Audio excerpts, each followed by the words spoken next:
99.9% लोग फेल इसलिए होते हैं ना क्योंकि ये 10 गलतियां वो करते हैं अपने प्रिपरेशन के टाइम पे जिसकी वजह से उनको रिजल्ट नहीं मिलता। मैं चाहता हूं कि आपको ये 10 गलतियां पता होनी चाहिए ताकि आप ये गलती ना करो और आपका सिलेक्शन एक बार में हो।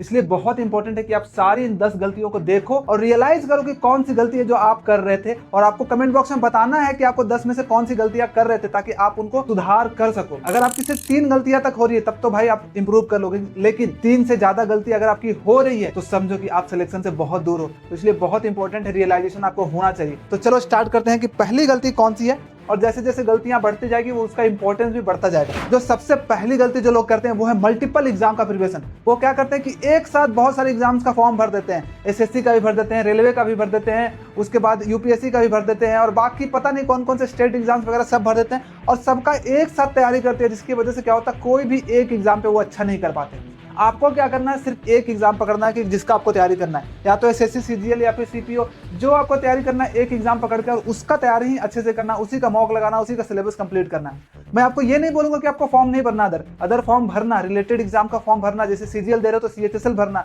एमटीएस भरना, रेलवे का भरना, लेकिन आप उसके लिए तैयारी मत करना। अब जब एग्जाम आएगा तो सिर्फ जा करके एग्जाम दे देना, ठीक है। ये नहीं कि पहले अब एग्जाम का डेट अनाउंस हो गया तो 1 महीना पहले उसका तैयारी कर लेते हैं, जब किसी और एग्जाम का डेट अनाउंस हुआ तो 1 महीना पहले उसका तैयारी कर लें। ऐसे में आपका तैयारी नहीं हो पाएगा। एक एग्जाम पे आपको तैयारी करना, एक एग्जाम का फोकस करना। तो सबसे बड़ी गलती यही लोग करते हैं। दूसरा है मल्टीपल रिसोर्सेस एंड बुक्स। बहुत सारे एस्पिरेंट्स को देखे होंगे एक ही सब्जेक्ट के लिए 4-4 बुक, 5-5 बुक रखते हैं। अगर कोई टीचर ने बोल दिया ये बेस्ट बुक है, इससे सारे क्वेश्चन आएंगे, वो बुक खरीद लेते हैं। अगर किसी वोकैब का कोई बुक से पढ़ रहे हो, फिर आपको लग रहा है कि नहीं यार इससे याद नहीं हो रहा है, कोई और बुक चेंज कर लेते हैं। मल्टीपल रिसोर्सेज भी, एक ही सब्जेक्ट के लिए 3-4 टीचर्स देख रहे हैं, आपको ये नहीं करना है। लिमिटेड आपको रखने रिसोर्सेज, कम से कम रिसोर्स रखना है। एक सब्जेक्ट के लिए एक टीचर, 2 टीचर और एक सब्जेक्ट की बुक्स, बस उतना काफी है। आपको कम रिसोर्सेज को मल्टीपल टाइम करना है, ये नहीं कि मल्टीपल रिसोर्सेज को कम टाइम करना है, ठीक है। तो मल्टीपल रिसोर्सेज को आपको यूज नहीं करना है, कम से कम। अगर आपके पास बहुत ज्यादा बुक्स है तो सबसे पहले सेलेक्ट करो कि आपको सारे सब्जेक्ट में कौन कौन सी बुक्स चाहिए, उनको रखो, और बाकी जो बुक्स आपके पास हैं वो तो किसी को डोनेट कर दो या फिर रद्दी वाले को बेच दो, वो आपके लिए फायदेमंद होगा, ठीक है।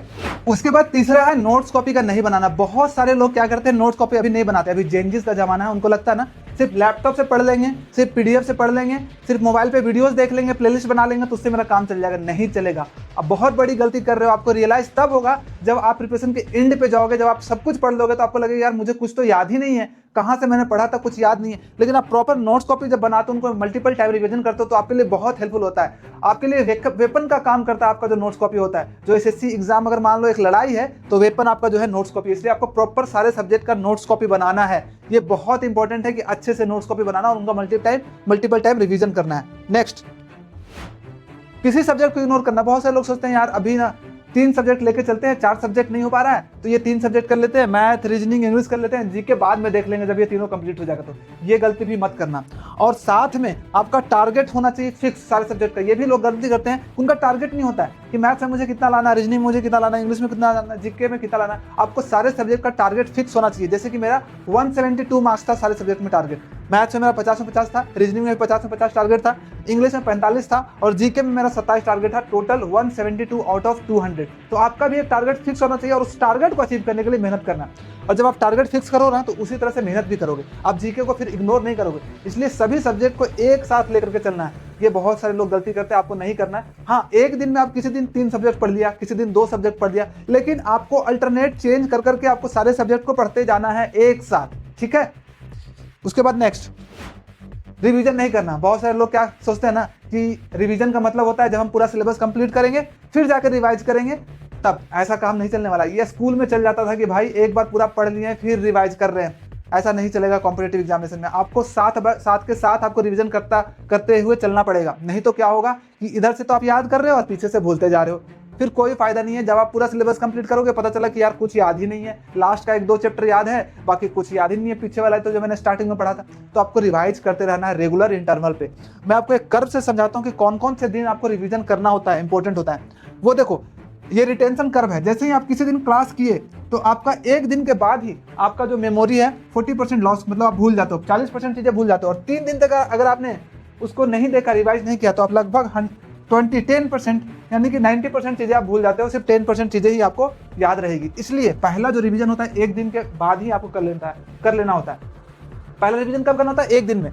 तब आप फिर से जैसे रिवाइज करोगे सारी चीज़ें आपको याद हो जाएगी। उसके बाद फिर से देखो, अगर आप 2 दिन के गैप में फिर से रिवाइज नहीं करोगे तो फिर से 40% चीज़ें भूल जाओगे। इसलिए फिर दूसरा रिवीजन 2 दिन के और गैप के बाद। तो पहला रिवीजन 1 दिन के बाद, दूसरा रिवीजन 3 दिन के बाद, तीसरा रिवीजन आपको 6 दिन के बाद, उसके बाद चौथा रिवीजन 12 दिन के बाद। अगर ये 4-5 बार रिवीजन कर लिया ना तो आपका देखो रिटेंशन बहुत लंबे टाइम तक बहुत सारी चीज़ें आप याद रख पाओगे। तो ये वाला कर्व आप यूज करना और इसके हिसाब से आप रिवीजन कर सकते हो। नेक्स्ट चलते हैं। इसके बाद छठा जो है वो है कंसिस्टेंसी मेंटेन नहीं करना। बहुत सारे लोग मोटिवेशन में आकर के नहीं इस बार मुझे निकालना है, बहुत मेहनत से तैयारी करते हैं, एकदम पूरे जोश के साथ तैयारी करते हैं, 5-6 दिन खूब लगातार पढ़ते हैं, 12-12 घंटे 13-13 घंटे पढ़ते हैं, लेकिन उसके बाद उनका मोटिवेशन चला जाता है। फिर उसके बाद इग्नोर, चलो ना कल पढ़ेंगे, परसों पढ़ेंगे, ठीक है, बीच में कंसिस्टेंसी ब्रेक होता है, जो भी पढ़े होते हैं सब गायब। तो इसका इसलिए बहुत इंपॉर्टेंट है कि आपको कंसिस्टेंट रहना है। हाँ, मैं ये आपको बोलूंगा कि हर दिन पढ़ाई करने का मन नहीं करेगा, हर दिन आप 12 घंटे नहीं पढ़ सकते हो। किसी दिन आप 6 घंटे ही पढ़ो, 5 घंटे ही पढ़ो, 4 घंटे ही पढ़ो, लेकिन हर दिन पढ़ो। किसी दिन कुछ पढ़ने का ना मन कर रहा है, रिवीजन कर लो, मॉक टेस्ट लगा दो, लेकिन कंसिस्टेंट हर दिन रहना है, तभी आपको रिजल्ट मिलेगा। इसलिए कंसिस्टेंसी बहुत इंपॉर्टेंट है, कंसिस्टेंसी में ब्रेक नहीं करना है। उसके बाद एक गलती और लोग करते हैं, वो मॉक टेस्ट नहीं लगाते। उनको लगता है मॉक टेस्ट का मतलब क्या होता है, हमारे मन में पहले से है कि मॉक टेस्ट कब लगाते हैं, प्रैक्टिस पेपर कब लगाते हैं, जब हमारा पूरा सिलेबस कंप्लीट हो जाता है तब। लेकिन कॉम्पिटिटिव एग्जामिनेशन में ऐसा नहीं चलेगा, आपको मॉक टेस्ट स्टार्टिंग से ही लगाना पड़ेगा। मैं अपना खुद का एग्जांपल देता हूँ। मैं पहला वीक जब गया था कोचिंग में, वहाँ पे वीकली मॉक टेस्ट होता था, हर वीक। तो पहले ही वीक से मैंने मॉक टेस्ट लगाना शुरू किया था। पहले भले क्वेश्चन नहीं आते थे, लेकिन क्वेश्चन को पढ़ता था, समझता था। अच्छा, ऐसे टाइप के क्वेश्चन मैथ में पूछे जाते हैं, ऐसा रीजनिंग में पूछा जाता है, ऐसा इंग्लिश में पूछा जाता है। मेरा थोड़ा सा मेमोरी डेवलप हो रहा था, मुझे समझ में आ रहा था पैटर्न क्या है, एग्जाम का पैटर्न, और जो कि आपको बहुत फायदा देगा। अब मॉक टेस्ट कैसे लगाने भाई? स्टार्टिंग में आप वीक में 1 लगाना, जब आपका 50% सिलेबस कंप्लीट हो जाएगा तो वीक में 2 लगाना, जब आपका 70-80% तो वीक में 3, जब आपका 100% सिलेबस कंप्लीट हो जाएगा तो हर दिन मॉक टेस्ट लगाने हैं। इवन आपको 2-3 मॉक टेस्ट भी कभी कभी आप लगा सकते हो किसी दिन। मॉक टेस्ट लगाने का हैबिट बनाओ, क्योंकि इसी से रिजल्ट आएगा। यही चीज़ आपको एग्जाम में फेस करना है। तो जो चीज़ आप बार बार करोगे वो आपको जब एग्जाम में जाओगे तो हल्का लगेगा, ठीक है। अब एक क्वेश्चन आता है कि मॉक टेस्ट हम कहाँ से लगाएं और कौन से लगाएं। तो मॉक टेस्ट के लिए आप टेक्स्ट बुक प्लेटफॉर्म यूज करना, क्योंकि सबसे बेस्ट यही है अभी, ठीक है। वहाँ पे आपको सारे टाइप के क्वेश्चन मिल जाएंगे। आपको प्रीवियस ईयर वाला क्वेश्चन जो आया हुआ है उसका भी मॉक के फॉर्म में मिल जाएगा, नॉर्मल मॉक मिल जाएगा, लाइव मॉक मिल जाएगा, तो आप वहाँ से लगा सकते हो। और एनालिसिस वगैरह ये सब भी बहुत अच्छा है, बहुत पुराना प्लेटफॉर्म है, बहुत रिलायबल भी है, बहुत सारे लोग देते हैं, तो आपको रैंक वैंक भी आपको अच्छे से पता चलेगा इसमें, ठीक है। तो टेक्स्ट बुक से लगा लेना। अगर टेक्स्ट बुक का पास एक्सपायर हो गया तो बहुत अच्छा मौका भी है, क्योंकि टेक्स्ट बुक पे अभी ऑफर आया है, बहुत कम प्राइस में टेक्स्ट बुक का पास मिल जाएगा, ठीक है। टॉपर कूपन कोड है एक, उसको यूज कर लेना, कुछ एक्स्ट्रा डिस्काउंट भी आपको मिल जाएगा। अब आगे चलते हैं। एक और गलती लोग करते हैं कि बहुत सारे लोग मॉक तो लगाते हैं, वो मॉक भी लगाते हैं, बहुत सारे एस्पिरेंट्स ऐसे भी होते हैं मॉक लगाते हैं लेकिन उसका एनालिसिस नहीं करते। अगर आप एनालिसिस भी नहीं करोगे तो कोई फायदा नहीं होने वाला है, ठीक है। आपको मॉक का एनालिसिस भी करना है। जब आप मॉक लगा लेते हो 1 घंटे का, तो 2 घंटे मॉक एनालिसिस में लगते हैं कि कहाँ पे गलती हुई, कहाँ पे मैं इंप्रूव कर सकता हूँ, कहाँ पे मेरा स्पीड कम रह गया। कोई क्वेश्चन आप बना भी लिए लेकिन उसको मैं ज़्यादा टाइम लगा लिए, तो वो भी आपको एनालिसिस करना है कि कैसे इसमें टाइम कम कर सकता हूँ मैं। तो मॉक टेस्ट एनालिसिस बहुत इंपॉर्टेंट है। डिटेल में मैंने इस पर एक वीडियो भी बना दिया 15 मिनट का कि अच्छे से कैसे करते हैं मॉक टेस्ट का एनालिसिस। वो आपको यहाँ पे डिस्क्रिप्शन में लिंक मिल जाएगा, वहाँ से जाकर के देख सकते हो, ठीक है। या फिर आई बटन पे आपका आ रहा होगा, तो वो वाला वीडियो बहुत इंपॉर्टेंट आपके लिए मॉक एनालिसिस समझने के लिए। मॉक की एक कॉपी रखनी है कि जो क्वेश्चन आपसे नहीं बनते हैं उन क्वेश्चन को लिख लेना है, मैथ्स का हो, रीजनिंग का हो, इंग्लिश का हो, जीके का हो, और उसको बार बार रिवाइज करना है। इसी से आपका बहुत तेजी से इंप्रूवमेंट होगा।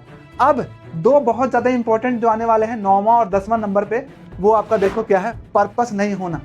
एक बहुत इंपॉर्टेंट लोगों को है कि वो छोड़ देते हैं प्रिपरेशन, उनको मेहनत नहीं कर पाते हैं, वो है कि उनके पास पर्पस नहीं होता है, एक इमोशनल पर्पस नहीं होता है कि मैं क्यों इस एग्ज़ाम को निकालना चाहता हूँ। वो बहुत इंपॉर्टेंट है और वही आपको मोटिवेट करेगा कंसिस्टेंट रहने में, मेहनत करने में। तो एक पर्पस होना चाहिए कि भाई मुझे जब मेरा जॉब लग जाएगा ना, तो मैं अपना पहला सैलरी अपने पेरेंट्स को दूंगा, मेरे पेरेंट्स जो बीमार रहता है उनका इलाज करवाऊंगा, अपना घर बनवाऊंगा। कोई एक इमोशनल रीजन होना चाहिए। अपने लिए सोचोगे तो वो ज़्यादा दिन तक मोटिवेशन नहीं रहेगा। आपके पेरेंट्स के लिए, अपना किसी लव्ड वन के लिए सोचोगे तो ज़्यादा दिन तक रहेगा। सोचोगे कि मैं इंजॉय करूंगा, घूमूंगा फिरूंगा, वो मोटिवेशन ज़्यादा दिन तक नहीं रहेगा। इसलिए एक पर्पस जरूर होना चाहिए। कमेंट बॉक्स में बताना कि आपका एक पर्पस क्या है, कि आप जब सिलेक्शन ले लोगे तो आप क्या करोगे, पहली चीज़ क्या करोगे, वो आपको कमेंट बॉक्स में बताना है। अब उसके बाद सबसे लास्ट और सबसे इंपॉर्टेंट है वो excess use of social media. ये चीज़ है ना भाई, आजकल एडिक्टिव बना दिया गया है। इंस्टाग्राम को, फेसबुक को, इवन यूट्यूब भी आजकल एडिक्टिव बन गया है। अगर आप इसके कंट्रोल में हो तो आप देखो पढ़ाई नहीं कर पाओगे, आपका ध्यान उधर रहेगा, पढ़ने बैठोगे लेकिन आपका फेसबुक आपको खींच लेगा। इसलिए आपको सोशल मीडिया से दूर जाना है, सोशल मीडिया से दूर रहना, बहुत कम यूज़ करना है। अगर आप 2 घंटे 3 घंटे भी यूज़ कर रहे हो हर दिन सोशल मीडिया, इसका मतलब आपका सिलेक्शन नहीं होगा, आपको हटाना पड़ेगा, ठीक है। और इसके लिए क्या करना पड़ेगा, अनइंस्टॉल।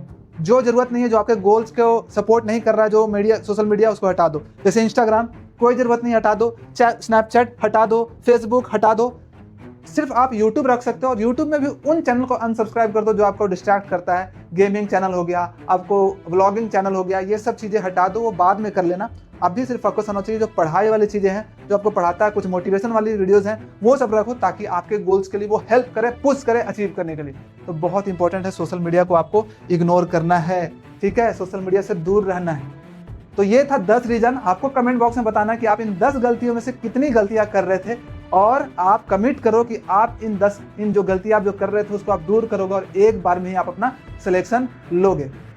तो thank you so much for watching this video. अगर वीडियो अच्छा लगा, मेरा एफर्ट्स अच्छा लगा, आपको ये सब चीज़ें अच्छी लगी, तो प्लीज़ सब्सक्राइब कर देना। मुझे भी मोटिवेशन मिलता है ताकि मैं आपके लिए और भी ऐसी वीडियोस, पावरफुल वीडियोस बनाता रहता हूँ। Thank you so much.